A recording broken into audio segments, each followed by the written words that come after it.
Aprelin 23-də İrəvanda qondarma erməni soyqırımı ilə bağlı ənənəvi yürüş keçirilib. Respublika meydanından başlayan yürüşdən öncə iştirakçılar ötən il olduğu kimi bu ildə Azərbaycan və Türkiyə bayraqlarını yandırıblar.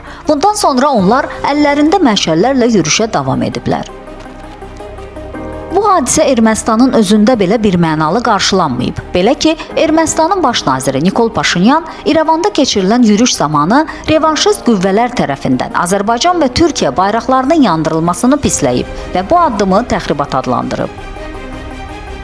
Bu dövlət nə qədər sülh tərəfdarı kimi çıxış etməyə çalışsa da, yenə də daxili xisləti özünü biruzə verir. Beynəlxalq idman yarışlarında xalqlar, millətlər və onları təmsil edən idmançılar güclərini meydanda göstərirlər. Təəssüflər olsun ki, belə məqamlarda Ermənistan idman yarışlarını fürsət hesab edərək çirkin əməllər törətməkdən çəkinmir.